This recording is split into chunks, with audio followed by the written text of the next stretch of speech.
যদি এই নাস্তাটা 2 বেলা তৈরি করি তারপরেও মনে হয় আমার পরিবারের কারো তৃপ্তি মিটবে না। এমন একটা অবস্থা, মানে প্রতিদিনই একই বায়না এই চিকেন বানটা তৈরি করার। ওর বাবার যেমন ছেলে মেয়েদের তেমন। আর এটা খেতেও কিন্তু অসাধারণ, দেখেন না কত সুন্দর হয়েছে। আসসালামু আলাইকুম viewers, welcome to my channel আম্মুর সারাবেলা থেকে। আমি রুনা ইসলাম। প্রতিদিনের মতো আজকেও হাজির হয়েছি নাস্তা রেসিপি নিয়ে। আশা করছি ভালো লাগবে। চলেন কথা না বাড়িয়ে দেখে নেবেন। এখানে আমি আমার ছাদ বাগানের তোলা কাঁচামরিচ, ধনিয়া পাতা আর রসুন পাতা তুলে নিয়ে এসে কুচি করে নিয়েছি। ভালো করে ধুয়ে নিতে হবে। তারপরে এখানে 1 কাপ পরিমাণের চিকেন আমি কিমা করে নিয়েছি, খুব ছোটও না বড়ও না। এখানে আছে 2 কাপ আটা, সেখানে 1/2 চামচ ইস্ট, 1 চামচ চিনি, 1/2 চামচ লবণ দিয়ে মেখে আধা ঘন্টা খানিক আগে রেখে দিয়েছিলাম।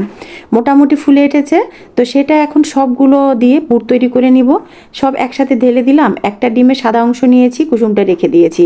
দিয়ে দিচ্ছি হলুদ গুঁড়া, মরিচ গুঁড়া, আদা মানে ধুনা আর জিরা আর একটু গরম মশলা আর পেঁয়াজ পাতাগুলো সব সহকারে এভাবে মেখে নিচ্ছি। 1 চা চামচ সয়া সস এর সাথে অ্যাড করে দিয়েছি।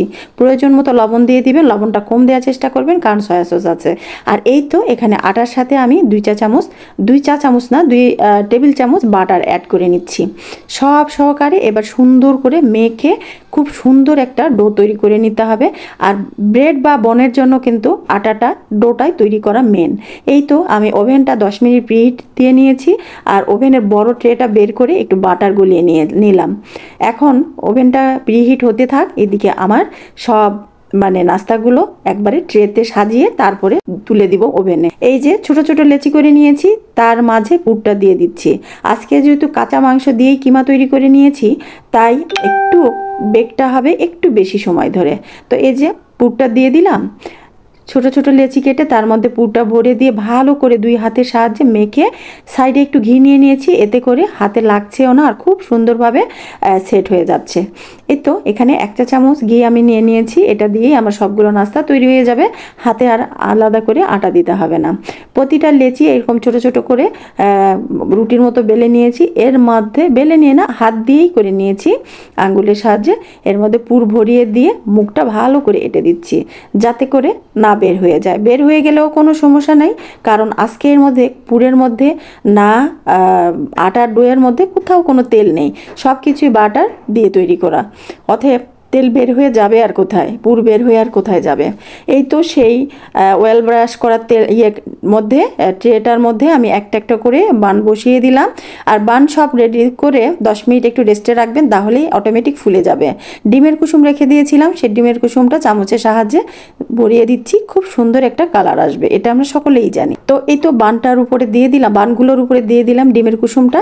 এখন এটা 10 মিনিট রেখে দিয়ে দিব ওভেনের মধ্যে। এই 10 মিনিটে কিন্তু আমার ওভেনটাও যথেষ্ট গরম হয়ে গেছে, অনেক তাপ আসছে। এরপরে বসিয়ে দিলাম।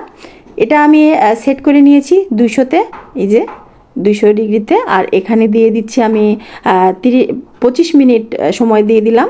আর 5 মিনিট তো আমি প্রিহিট দিয়ে নিয়েছি আগে, আর 5 মিনিট বন্ধ করে রেখেছিলাম। এই তো মোটামুটি 10 মিনিট পরে একবার এসে দেখে গেছি। আর এই তো 20 মিনিট পরে এসে দেখাচ্ছি কি লুক হয়েছে, দেখেছেন? সব সহকারে আমি ওভেনটা বন্ধ করে তারপরেও 5 মিনিট খানিক বনগুলা ভিতরে রেখে দিয়েছি। সব সহকারে আমার 25 মিনিটই সময় লেগেছে। আর দেখেন না কেমন মজাদার তুলতুলে বান হয়ে গেছে। এমন বান যদি বাচ্চা কাচ্চা খায় তাহলে আর বাইরের খাবার খেতে যাবে না, অন্য নাস্তা খেতে যাবে, বারবার শুধু এটারই আবদার। এই তো গরম গরম এমন বান চায়ের সাথে অসাধারণ। ভিতরে একটা ফেরে দেখে দিচ্ছি কেমন হয়েছে। ভিতর থেকে একবারে ফুলে উঠেছে পাউরুটির মতো, আর ভিতরে পুরগুলা অসাধারণ। মাংস তো একটু বেশি করেই দিয়েছি, নিজে ঘরে তৈরি বান একটু মাংস বেশি না দিলে হয়। আর যে মানে সবজি বা যে মশলাগুলো আমার ভালো লাগে খেতে, আমি সেইটাই দিয়ে নিয়েছি। বাইরে রেস্টুরেন্টে বা হোটেলে কে কী দিল সেটা আমার জানার বিষয় না। আমার যেটা দিয়ে খেতে ইচ্ছে করে আমি সেইভাবেই সেই প্রসেসেই তৈরি করে নিই। এটা হলো আমার স্টাইল। আশা করছি আপনাদের ভালো লাগবে। ভালো লাগলে লাইক কমেন্ট শেয়ার করে পাশেই থাকবেন। আর অবশ্যই বাসায় ট্রাই করবেন। এমন একটা মজাদার নাস্তা এমন শীতে চায়ের সাথে কে না চায় বলেন? আশা করছি সবাই ভালো থাকবেন সে পর্যন্ত, যতক্ষণ না আমার নতুন আরেকটি ভিডিও আসে। আল্লাহ হাফেজ, শুভ সন্ধ্যা।